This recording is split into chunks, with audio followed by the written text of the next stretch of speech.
G'day, welcome to Pay It Forward. Now I've got a bit of a surprise pattern here. A surprise because I wasn't going to be releasing this one for a while, but circumstances have changed. And so I have my easy patchwork puppy here for you all, made up as a Scottish Terrier. It's a bit of a terrier pattern. The reason for the change, and it's come up now, is because I actually have a beautiful Airedale Terrier grandpuppy, and she's 10 years old and her name is Shelby, and my daughter-in-law had messaged me just a few days ago to let me know that she had suffered a stroke. So I also have a granddaughter who's 6, who basically is Shelby's Shelby is her first sibling, so she's an only child. So I immediately wanted to create a little pattern like this one.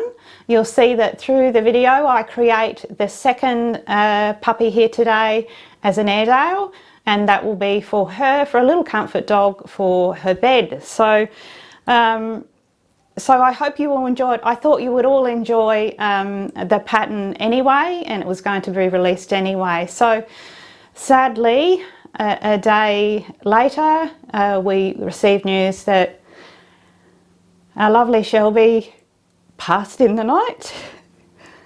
Bear with me. And so it made it even more important that I complete this little pattern and get it sent off to my little granddaughter. So I hope you all enjoy the journey with me, and you'll find your pattern, your free pattern to download. It's in the description link below. All you need to do is click on that link and you can print out your pattern templates. So let's get busy making my little tribute dog. Okay, so let's get started on our new little pup today. So now I call this one my terrier style little pup, and that's because this head pattern can be made up in 2 different ways to accommodate quite a few of the little breeds of that sort of shape. Now if you just make him up as you see here, we've got our little Scotty shape with the upright ears, and that will suit several of the breeds.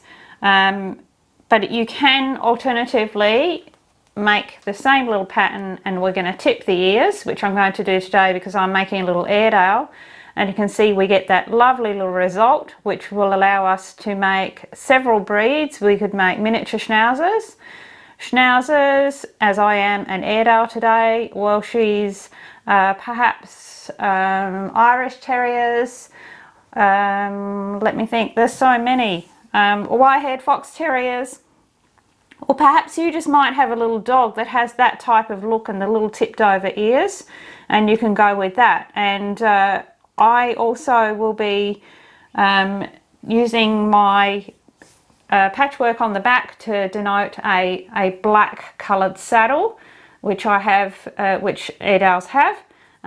So we're going to go with the tans and then the black sort of saddle. But of course, as I have here with the Scotty, you can make up a little dog. Another way this little dog would make up beautifully is if you just want to go for an absolute little tramp looking dog, and he can be made up in all sorts of colours, the lovely flip over ears, and just think Lady and the Tramp. And then you could make his back section could be like a coat, like I have here. So it doesn't always have to be the colour of the dog, because that does give that little look of they're wearing a little doggy coat. So, but today, of course, I am making little Miss Shelby, so we are going to be using the tans. So let's start off with our face pieces. Now we've got front and back face pieces, and I've chosen 2 different prints because when I fold my ears over, whatever you choose for the back of this headpiece is what you'll see on the front of those fold over ears. So I want some lovely little florals there, and it's slightly lighter so that it shows up when we fold those ears over. So we've got those 2. They are both interfaced with my favourite fusible medium weight woven cotton interfacing. And then next we will have our little face pieces, so a little muzzle piece. Now again, it's important that we go for different colours here, because we want those little pieces to really match up. I'm going for a lighter colour there, still in the tans, but a lighter colour. And also I match that up with the little brow piece. Those are just cut from your quilting cotton, and I have fusible webbing on the back, or what you might call heat and bond. So we've got those two pieces. I've kept the design very simple. The more simple it is, the more animated it looks and the more striking it looks. And so then we add a little nose, and I've just cut that one from felt with the fusible web on the back. That one will sit in there. They have, generally those breeds, when we animate them, they have a nice big strong nose.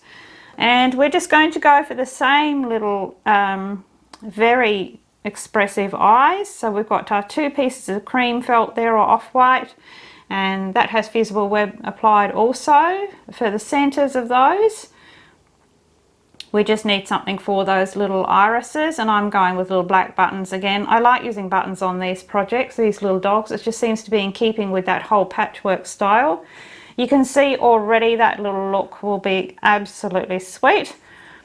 You can use safety eyes there if you like, because we are filling that head. So also for the back of this little guy's head, we're going to be adding a little extra support on the back of the head where we're going to be cutting and opening. So we just need a piece of quilting fabric. This largely won't be seen, and it just needs to have the fusible webbing applied on the back. And if you've made my little dachshund or my little kitty, you will be very familiar with all of these pieces. So then we have our little leg pieces. So we've got our two front leg pieces, and you can see that I've got them cut four to reversed. So we've got pairs, so we've got our little front legs and we've got our little back legs. Now, I've included in the pattern for you this time, these are the extra long option, and that's what I'm using on my Airedale, obviously because I have much longer legs. On the Scotty, he's got little shorty legs, both back and front. So, but I've put both in there, so depending on the size and the type of dog that you're depicting, you can pop in, as I will today, and you'll get to see those nice longer legs. Tails are all much the same in the terrier types of breeds. They tend to be a bit like a little shortened carrot, so we're going with the same tail there. And then of course we're going to need our back straps. So our back pieces are our pieces that we've cut ready to create our little back section, our little patchwork section of our little dog. And as I said, because I'm going for an Airedale look, I want that, all those black grey sort of tones along his back. And now to make one this length, I've actually cut 7 of these. Now you can make these little dogs as a draft stopper, which a lot of you, I've seen you already have.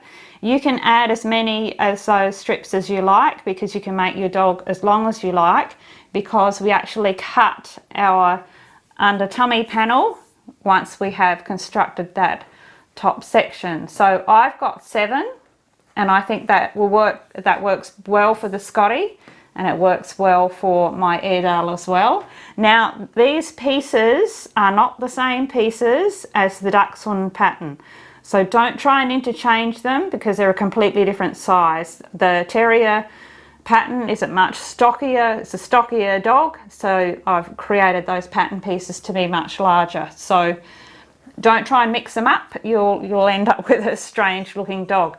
Also the ear pieces, so the inner ear pieces, I've cut them from felt. You can cut them from fabric with the fusible webbing applied on the back.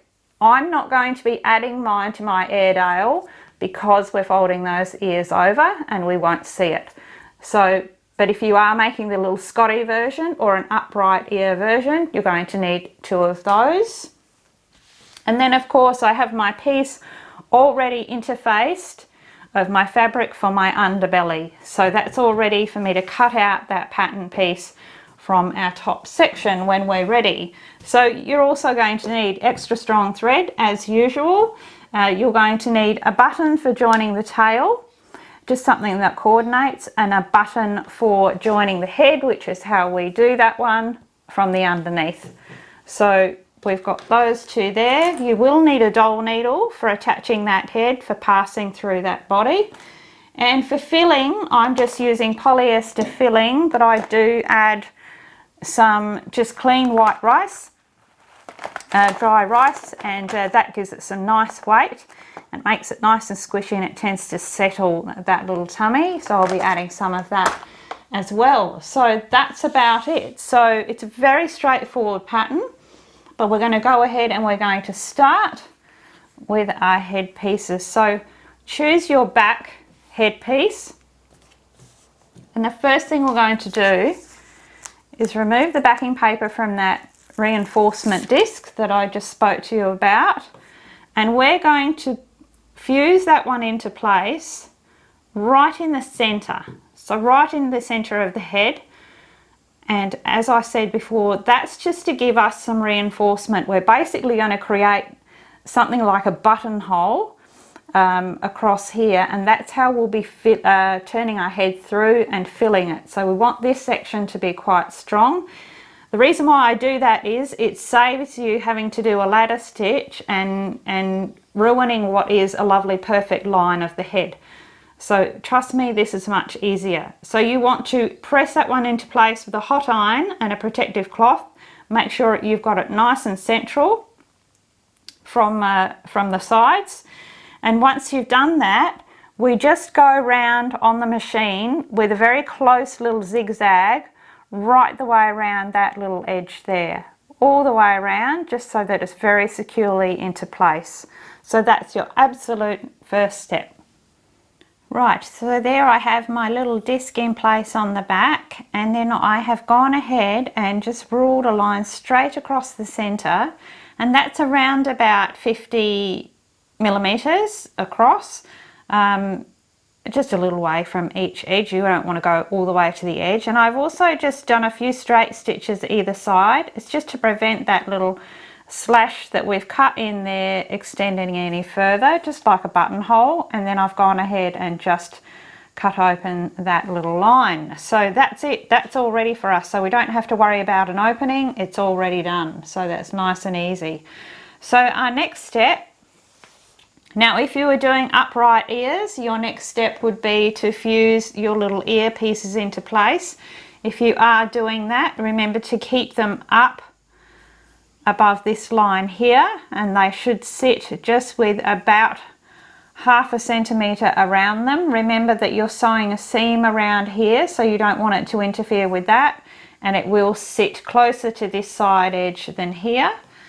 Those will just be pressed on with a hot iron and a protective cloth, and then you can stitch around those using any method you like. Now on this little one, I just used a machine close zigzag to stitch those into place. You could sew a straight stitch all the way around. You could hand sew a blanket applique stitch. It's entirely up to you, and it depends on the look you're going for. So, but as I'm not using those today, I will remove that one. So my next step is now to add my little muzzle piece. Now you'll see that will sit exactly where it sits. It'll line up exactly on the edge. There'll be no guesswork there. And you'll see you've got your little chin here and your little muzzle piece. So you want to press that one on in the same way with a hot iron and a protective cloth. And then we're going to add our top little brow piece. Now this is really important. This brow piece needs to sit 5 centimeters from the very top of the head to that little point there. Just to that little point, the little divot in the middle. So it needs to be exactly 5 centimeters, and you want to make sure that it's lined up with the center of the muzzle as well. That section is all lined up. Once you've got that all in place and it's nice and straight, you can press that one on too. Now once those are pressed on, again, how you sew those on is again entirely up to you. Now you can do the same thing. You could blanket applique stitch by hand, which is what I did with this one. And remember, if you're making a Scotty and you're going with the black, you're going to have to use some lighter colours to bring those little muzzle and eyebrow sections out. So you can see that I've used the grey on the black, and then I've gone with a cream thread around the outside. Now that's a hand stitched blanket applique. You can do that. I'm going to this time use a slightly darker thread and I'm going to sew a very close little machine zigzag across this top line and this bottom mouth line, and then all the way around that little top brow piece. So, or you could just sew a straight stitch on the machine. I'm going to do the little zigzag because it's going to keep those edges from fraying for much longer. This is going to be a little dog who I suspect is going to get dragged around everywhere, so I want that little face to really hold up. So I'm going to go ahead and do that and then add my stitching. You can see there that it's got my little stitching all done, and that little close little machine zigzag, it does give a really nice tight little effect, especially if you use a different coloured thread like I have there. So I'm now going to go ahead and I'm going to press on my little nose piece. Make sure you leave about a ½ centimetre space from the base there, and press that one to place. Make sure it's nice and centrally lined up with that little point. And then your little eye pieces, they actually go in and they're a little eclipse shape. They're not a circle, so you want to tilt them out just a little so that we're going to get that little quizzical look where we're going to put the little buttons up here, and it's around about 1 centimetre between the eyes. They're nice and close together. That's what gives us that very, very animated look. So we're going to press those into place. Make sure that the centre of those eyes is all lined up with the centre of that nose, and press those into place. We're going to come back and sew those on. Now that I have those little eye pieces and the nose piece in place, again you can just stitch around those on the machine if you like.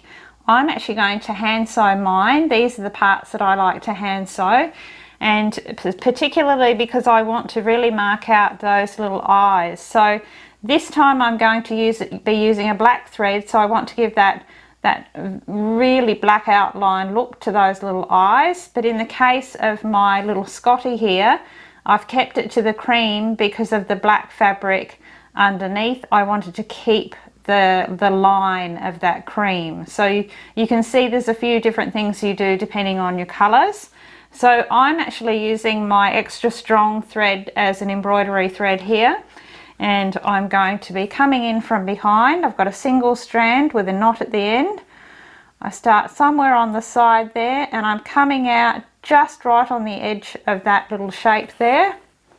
Pull my thread through, and I'm sewing a blanket applique stitch. I'll put a link up the top there for you if you haven't sewn this one before. It's my video on how to sew this stitch.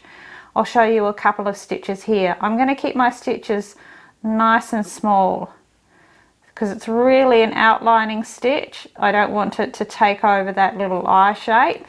So I've gone through both the layers and I've come out again right on the edge there.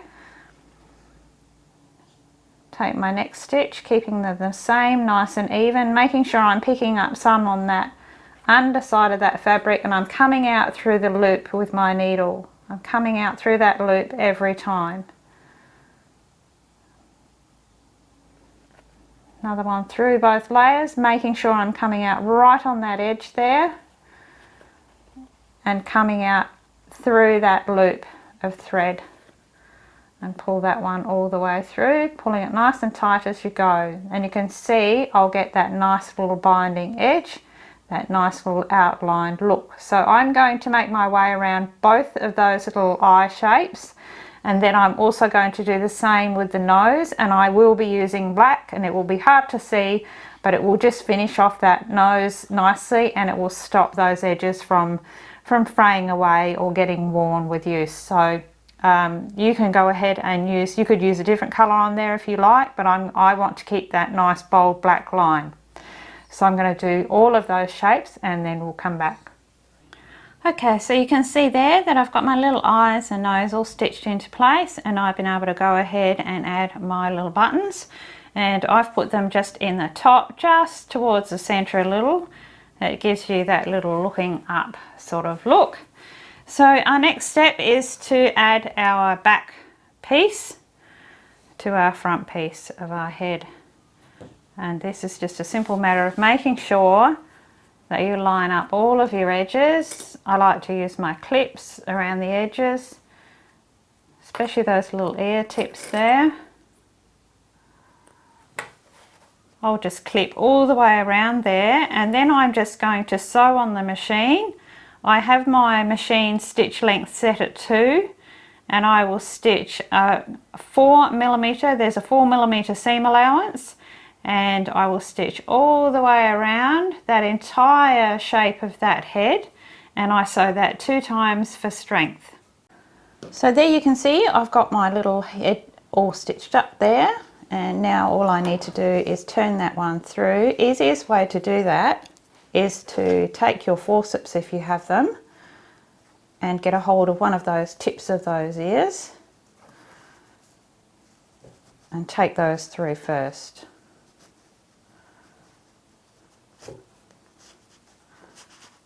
Find that little opening and tuck that first ear through.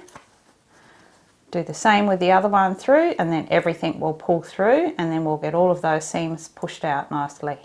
I've got my little head all turned through, and I've taken my knitting needle to push out those little corners there, and then I've given it a little press and on my iron, because our next step is to go ahead, and you can see on your pattern templates you've got your little lines, which is where we sew our stitching lines. Now, regardless of whether you're doing upright ears or tipped over ears, we still stitch this line into place because it stops the stuffing from going up into those ears, and it keeps them nice and flat. So I just sew across each of those lines just 2 times. Make sure if you've got upright ears that you're using a matching thread, so that that won't be seen. And in this case we'll be folding those little ears over, and that's the little look that we're going to get. So our next step is just to fill this little head. So I like to start, I use my forceps, and I like to start in the chin section, and we've got that little opening there, and so I just start filling out. Make sure you're supporting those edges as you're filling them. And I find these little heads are really easy to fill, and the best way to go about them is to fill all of your little obvious corners first. So your little cheeks here at the side, and you can see I'm going from side to side, so I'm keeping everything nice and even. And I do fill from the back because I just seem to get a more rounded front when I do that.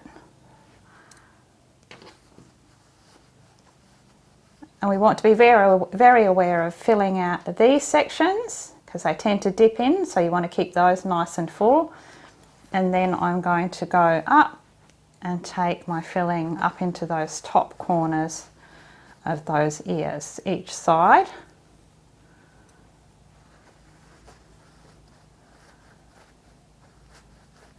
And once I have those basic sections filled out,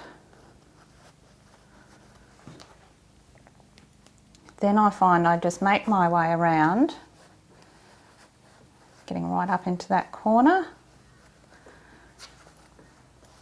So once I've got my basic sections filled out, then I just make my way around, and I'm filling as I go, and I'm moving it around and filling and filling and filling evenly. Keep on rotating it, and you'll find that it'll fill out beautifully evenly. And you want this to be quite firm. You can see here there's very little give in that little head there. You want to pack that nice and tight. So I'm going to go ahead and keep filling until I've got a nice firm finish, and right up to the edge of that little opening. And that has my head filled out nicely, and so now all I need to do is close up that back opening. You can see there I've taken my wool felting needle and just moved all of that filling, packed it in so that it's out of my way. I'm using my extra strong thread here, and all I'm going to do is sew an overcasting stitch. I've got a nice knot in the end. Just going to start at the base here, and this stitch won't be seen. So it really is just a simple stitch to close up that opening. I'm going to pull those raw edges together. I'm just going to crisscross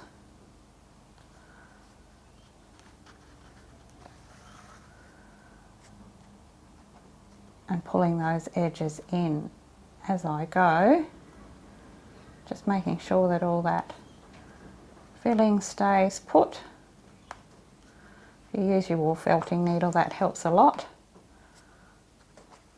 You can see I'm pulling that in, so I'm going to make my way across, all the way across, and then I'm going to go back again to cross over it again so it's nice and secure. So that has that little back opening all stitched up. It's not terribly pretty, but it doesn't need to be because we won't be seeing that.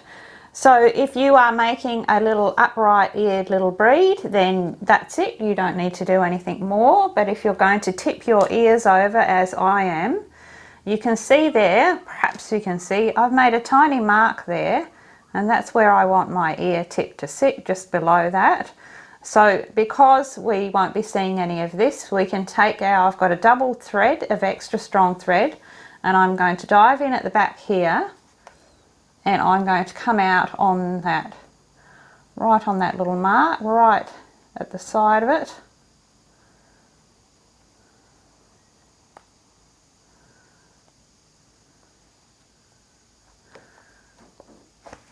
Pull that knot all the way through. That little knot will hold and we don't have to worry about hiding it.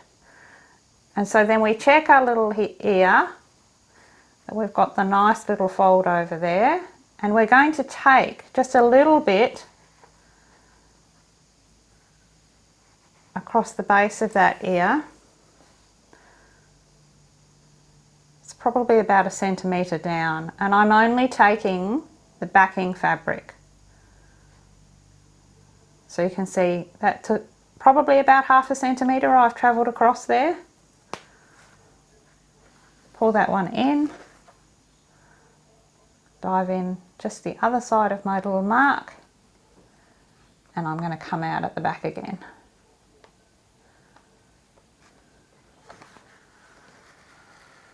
And that pulls my little ear tip down.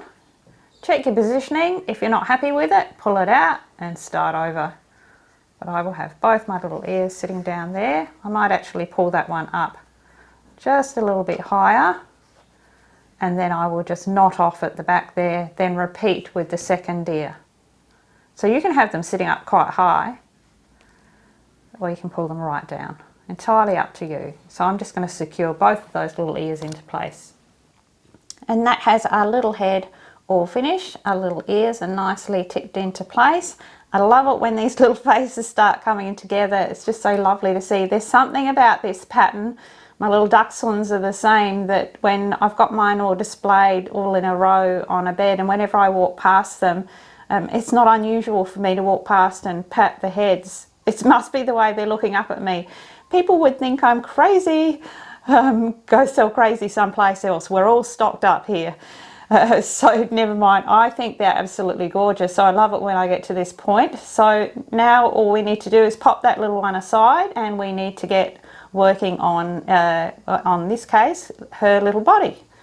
So I'll pop that one aside and let's get started on the arms and legs. Now I've got my 3 of my little limbs here already done. You can see they're nicely filled, and we've got our little one that isn't turned through. So you can see that all I've done with each of these little, both the front and the rear legs, is I have just sewn around the outside using my 4mm seam allowance, and I've sewn that 2 times on the machine.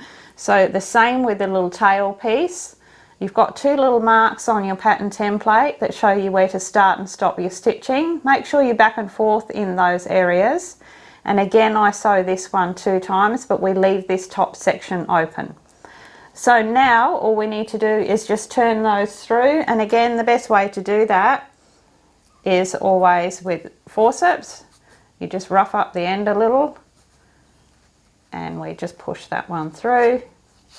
And then you've got have your knitting needle handy to push out those little toes. And we do the same with that little tail. So just a matter of pushing them through and rolling out those seams,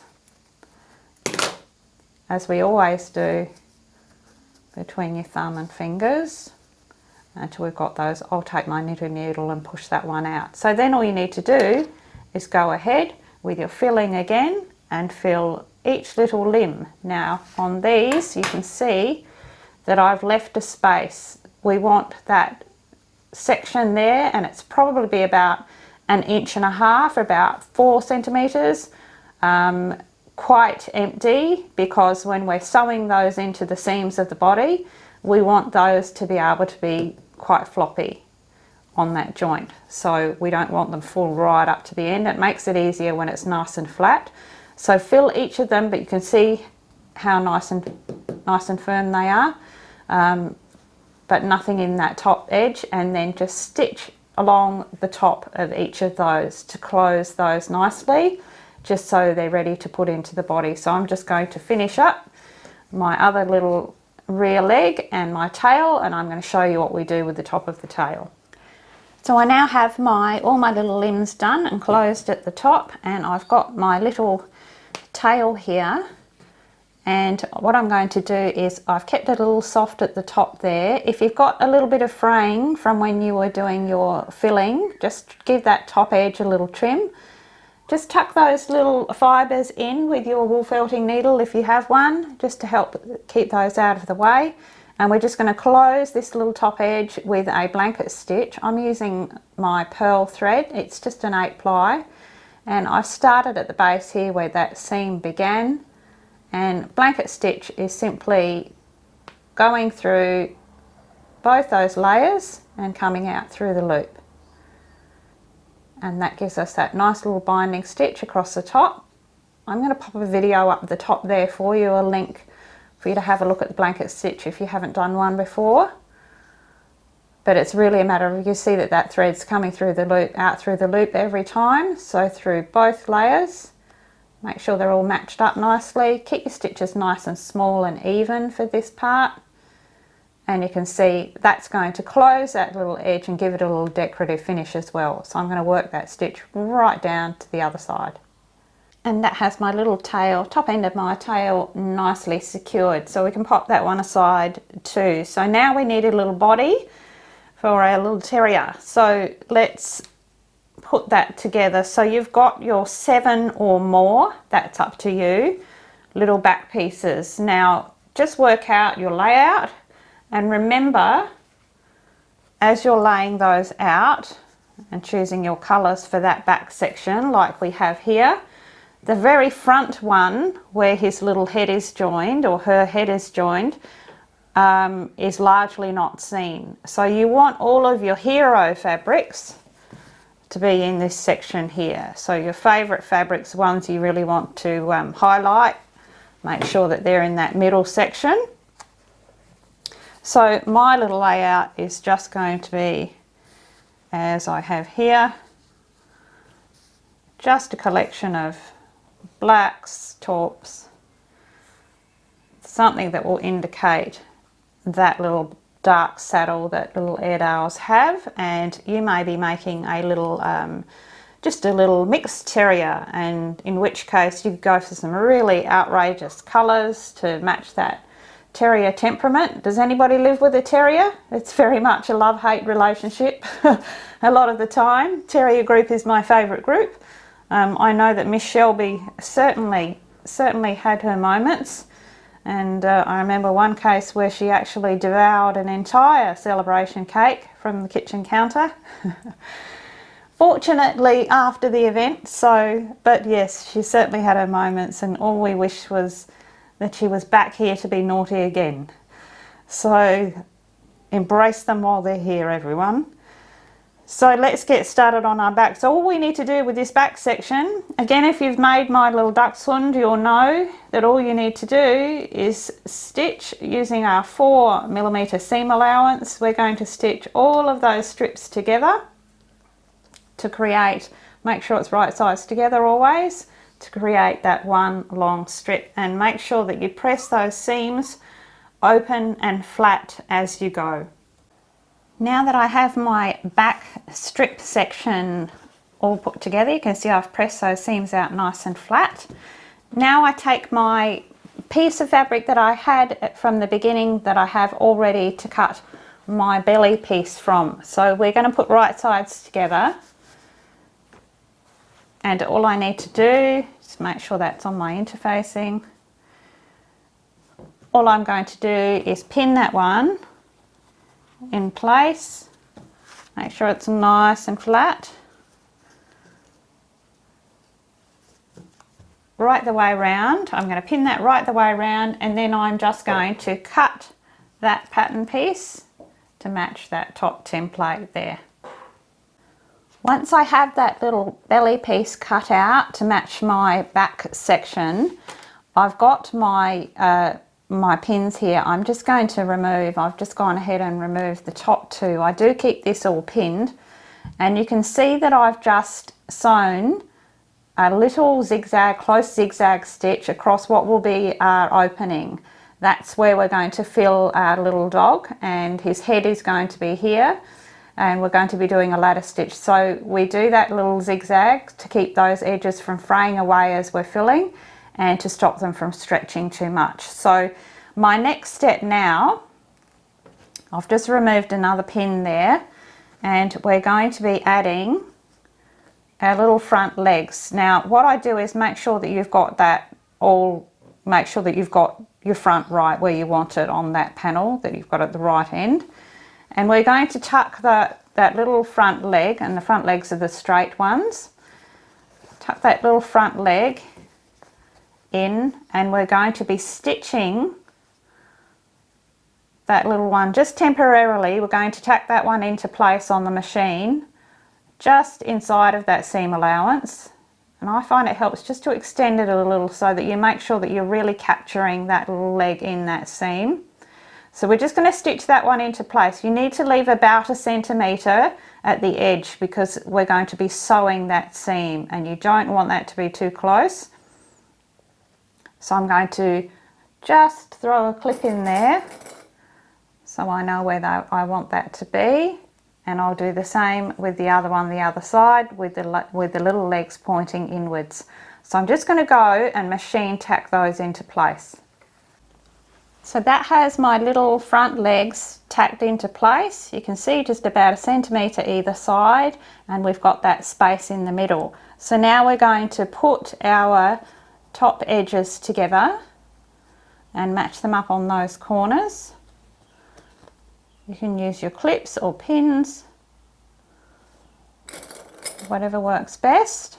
And because we've already got that little leg stitched in there, we don't have to worry about whether or not that's going to be caught within the seam. And because it's extending a little, so long as we take our seam the right depth, all those little raw edges will be caught up. And I do this, sew up this body piece by piece, because it's a lot easier to do it and then be able to check that all of your little legs and things are incorporated well.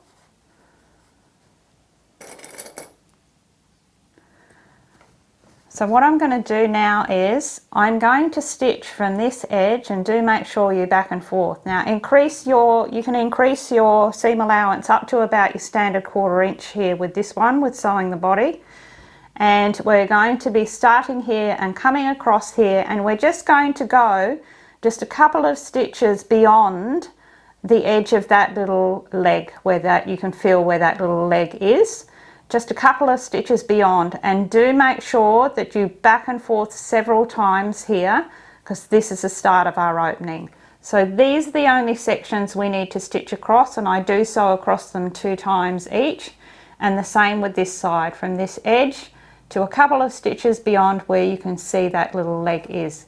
That's a fairly small opening, but it's enough to pull our little body through, but you don't want to be coming in any tighter than that.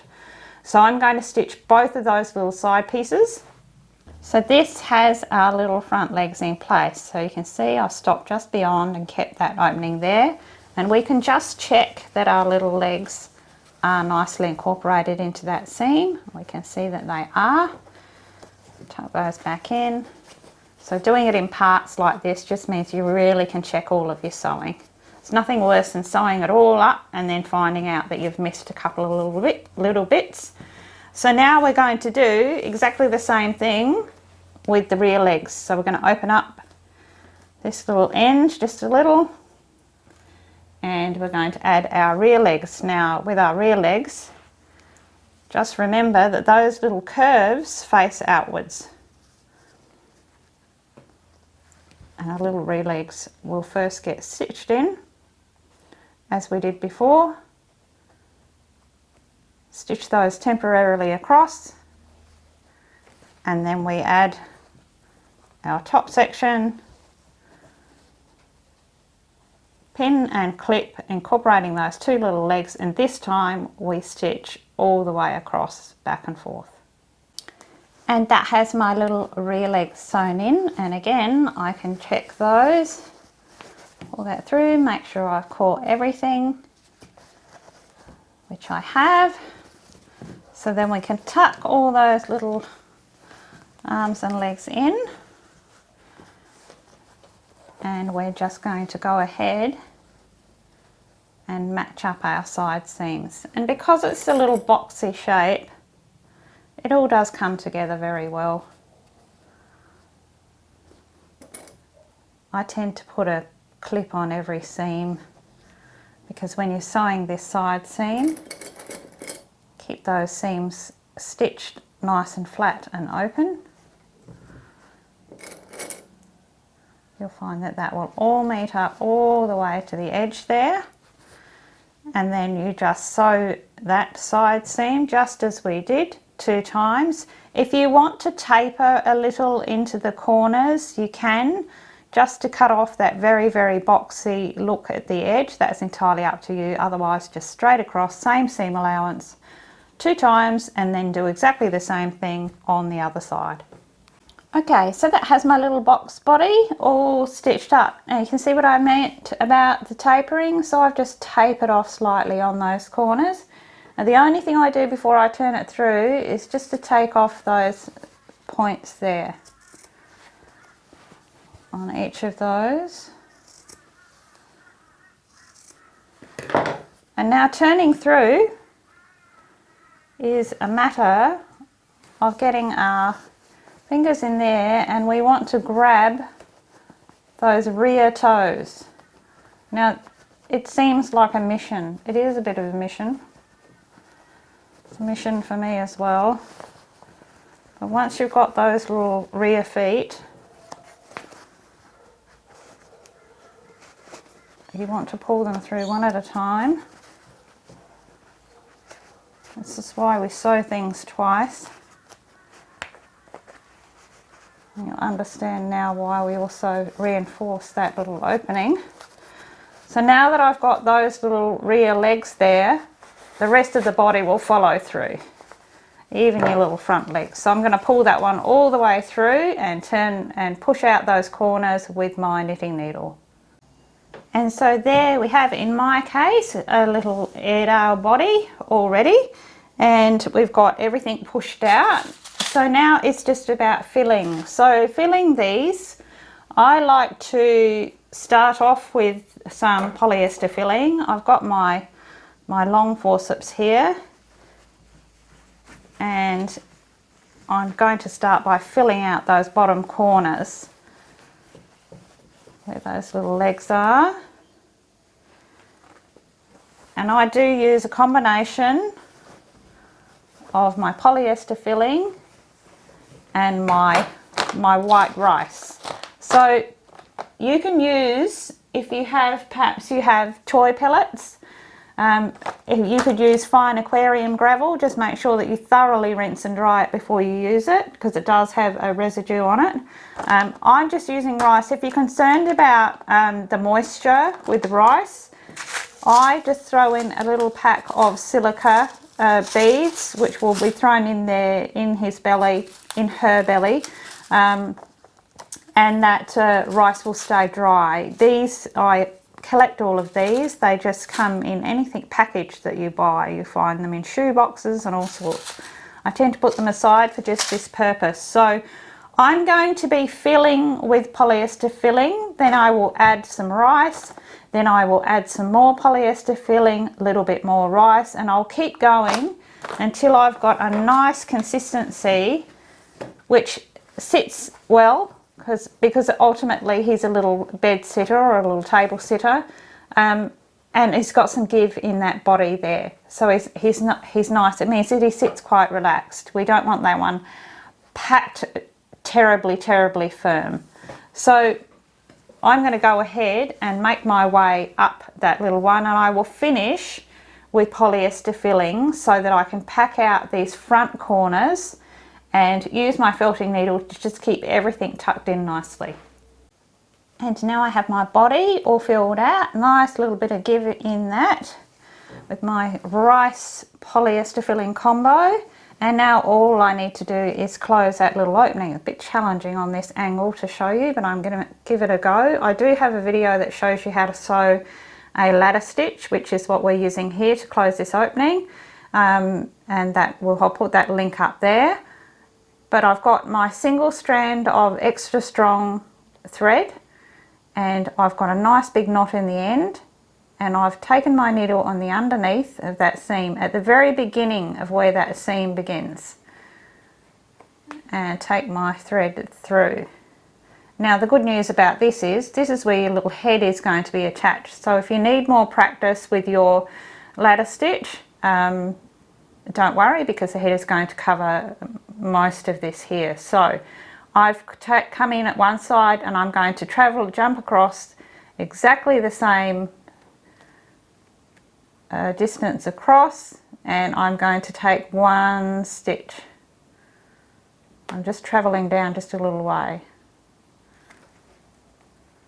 Just a bit hard to keep this all where you can see it. There we go. So I've taken one stitch, and I'm keeping to my seam allowance there of about 4 millimeters there, and then I'm going to cross back again, and I'm going to dive into the same hole that I first came out of. So I've travelled down that little way. Now I'm going to cross back again, dive into that same hole again that I came out of on this side, and travel down just a little way,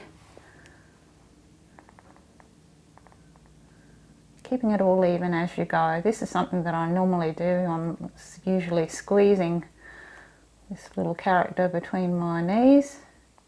I'll spare you that image.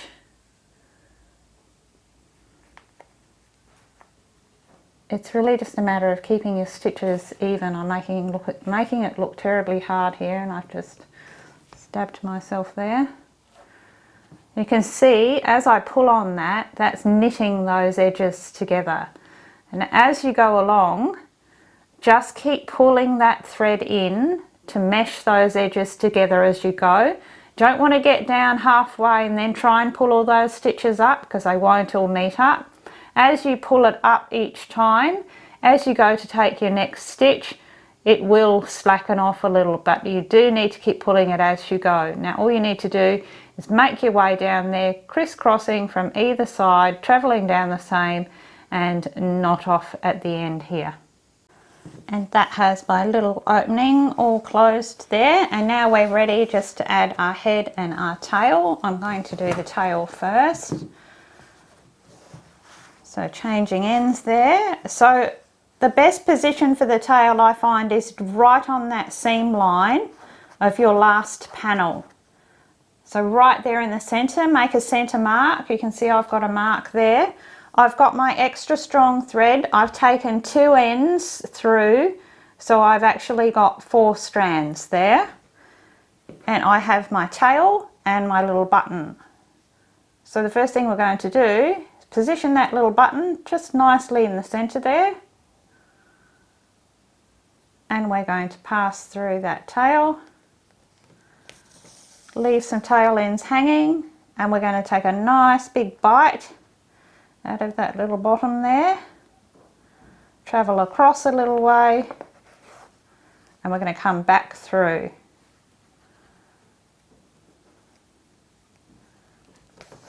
Back through our little button.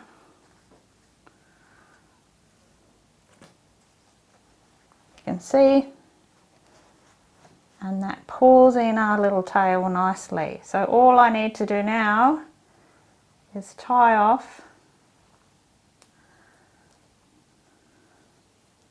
that little button and really compress that in, and I will now knot that off about 3 or 4 times. You can either just snip your thread ends, or you can rethread your threads onto your needle and dive them back into the body. So I will just tie that one off. So that tail is nicely in place, and now we're going to add our head, and I've done the same thing. Exactly on that same spot, right on that seam line in the center of that first panel seems to be the best spot. That can change depending on your seam allowances and so on, but this is a basic guide. It's easy to reposition a head if it's not quite right. Flip your little dog over, and I've also made a little mark in the center, and it's just a little way back. You need a little bit of squish room here at the front, so it's just a little way back, and that's how we'll be pulling through with the head. So we're going to start with our needle through our button, and we're going to go in just one side of that little mark that I've made, and we're going to come out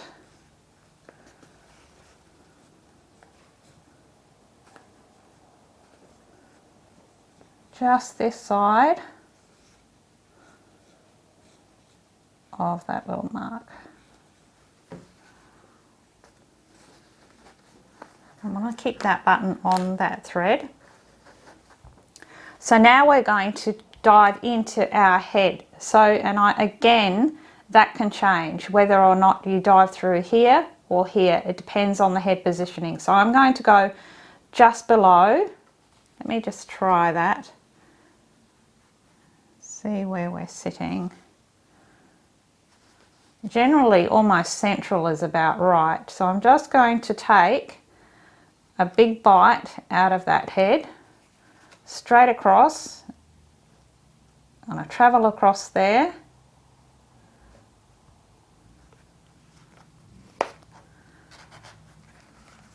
Then we're going to go back into the body, the other side of that mark. Gather up our button on the underside so we don't lose it.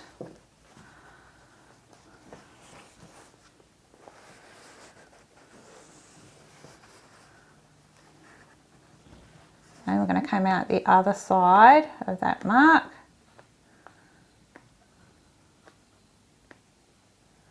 And through the opposite hole in my button. Doesn't matter if you've got a 4-hole button, we're only going to use 2 of those holes. And pull that one through. And we should have our little dog's head on a nice strong 4-way thread.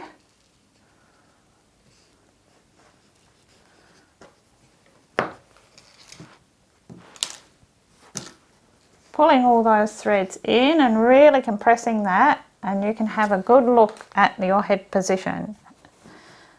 So you may want to settle, and in this case I think I will drop that head down a little bit. I would rather it was sitting further this way.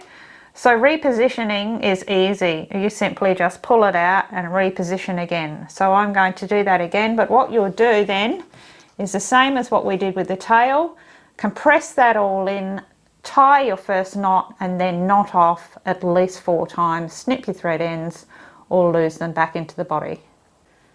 And that completes our little Shelby. So here's my little Shelby all done, and she does look very Airedale, doesn't she? She's got those lovely country colours. So, and the beauty of these little heads and that little joint with the pulling in and the tying in with that threads, over time, if those little threads get fatigued, which they really don't, but if they do through much use and much hugging, which is what we want, they're very easy to replace. You just replace that little head with some fresh thread. Same with the little tail, and just all ready to go again. Or even better, make a brand new one. So make a whole bunch of them. Don't they look so fabulous all together? I'm loving them. So there's more coming in this series, so I hope you're enjoying it. And most of all, I hope you have somebody really wonderful to make a little special one for, because they really do seem to love this little style. Every child that comes into my studio just seems to gravitate towards this little collection here. So I'm looking forward to getting this little one packaged up and sending off. So my little tribute to Shelby. Well, a special big thank you to you all for staying with me today throughout this video. I really appreciate your support and allowing me a bit of sooky sentimentality. I am a sook when it comes to dogs, I think we know that, but we're back on track now. So next pattern coming up will be, as I promised, that little rag doll, and make sure you're following me on Instagram so that you can see those little patterns coming together. You often get little sneaky peeks of them happening, and make sure that you subscribe so that you don't miss any of these patterns coming up. There's so many coming up, a lot more in this series. I'm definitely thinking of a little lion, a raccoon, a fox. There's so many others coming up, and possibly more dog breeds because we love them, don't we? So make sure, everybody, give those little fur babies an extra hug tonight, and keep yourselves safe. And most of all, when something good comes your way, don't just keep it for yourself. Someone else might need it. Make sure that you pay it forward. And until next time, it's hooroo from me.